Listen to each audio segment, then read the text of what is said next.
Okay, welcome back to our presentation and some exercises regarding the real number line. Now here we have the following task. Plot the following points on one real number line. Meaning, we need to plot these points, point negative 7 thirds, 13 15, 2 and 4 7, negative 2 5 6 on one real number line. So to do that, we need to do first. Well, I'm not really a good, no? Medyo mas, kung ano ni, nice na kung na-draw ba your number line, okay? Now, how do you plot this? Well, to plot these points, actually, we just need to draw. So, I think we need to have here, pinaka-center kay 0. Dagko na to og ano, badlis para kuan mas maklaro. 1, this is 1. This is 2. This is 3.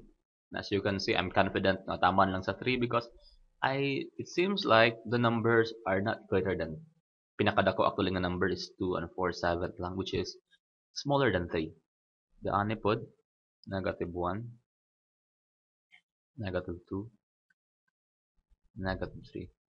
Dili actually necessary no nga tag 1, 2, 3 imong calibration. Meaning you could actually write here 2, 4, 6. Pwede na siya. Pero depende na siya kung unsa ang mga numbers ang gusto nimo i-plot. So, the real number line, ikaw na bahala, no? Basta equal lang silang spaces. Or more evenly distributed ang space. Okay? Nga na lang ang idea.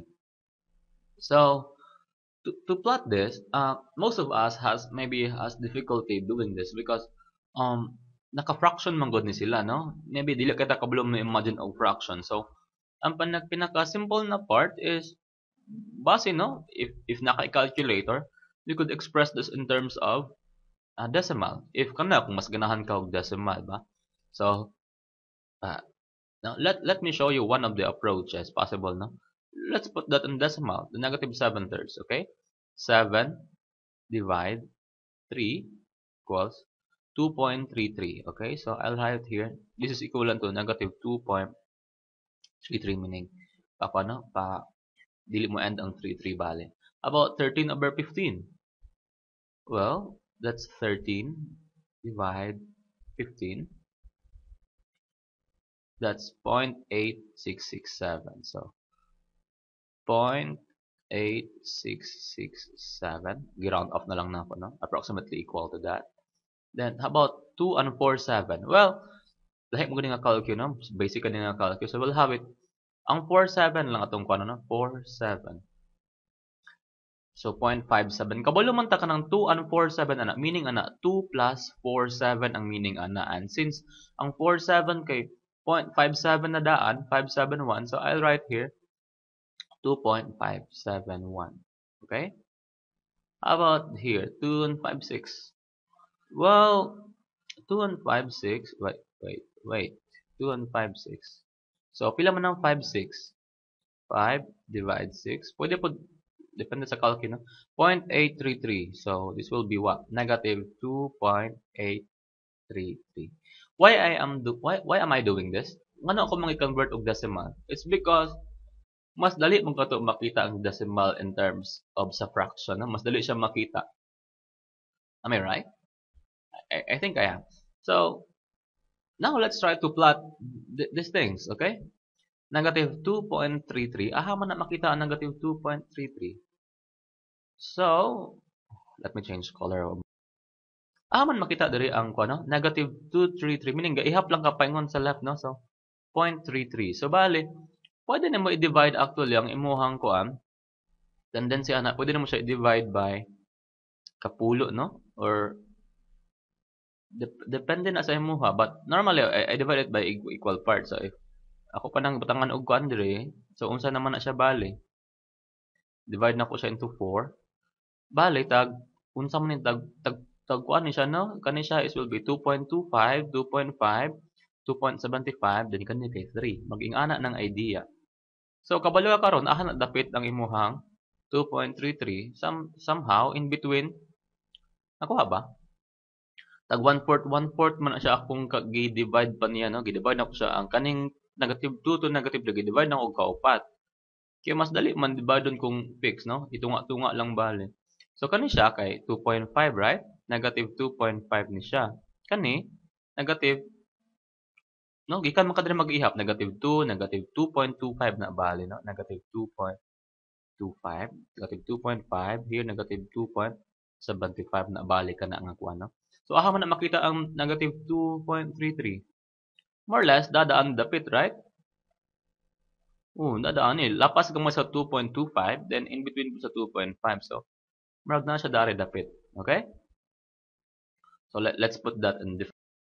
So, more or less, daani siya dapit, no? Daani. Okay? Mao na ang imuhang, saan na siya?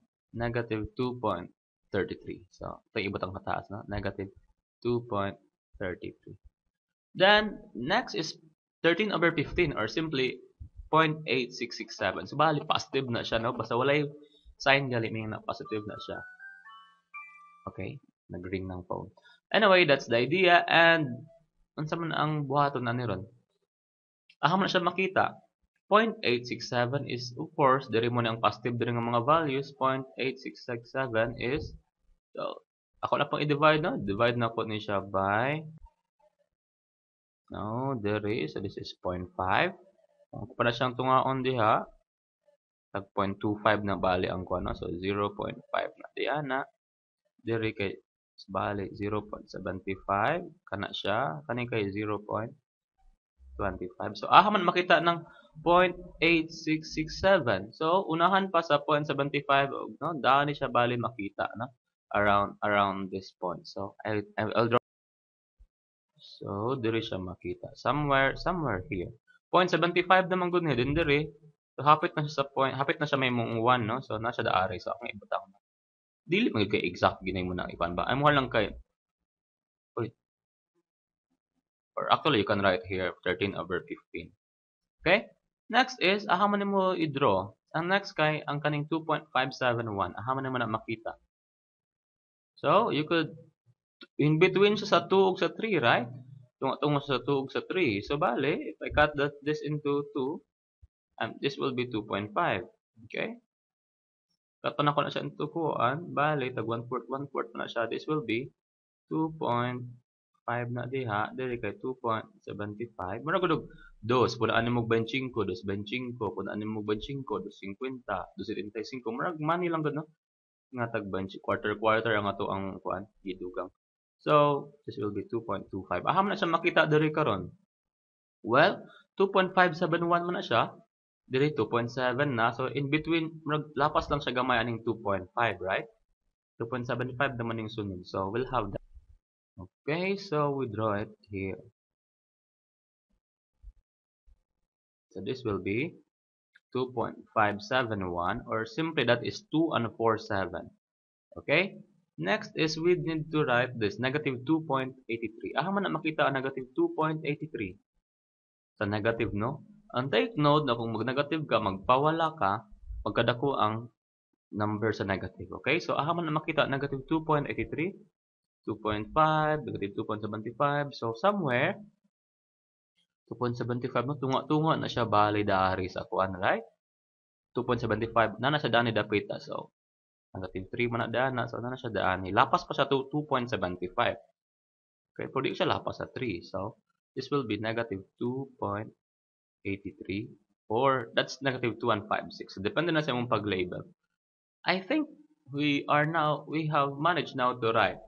So, diri na to makita karon sa real number line niya. Ang pinakagamay dai nga value or negative will be 2.833, negative 2.33, 0.8667, 2.571. Ang purpose niya if you draw it here, makita nimo kinsa diri nga number ang naay pinakagamay value, which is diri negative, no? Utangan kag 2.83, kani utangan kag 2.33, kani kinaa kay 0.8667, 2.571. So ang ako ang first na approach, i-convert siya og decimal, okay?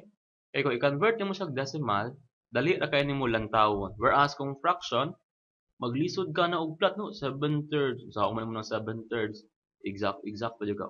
Kani kay approximate lang siya nga approach.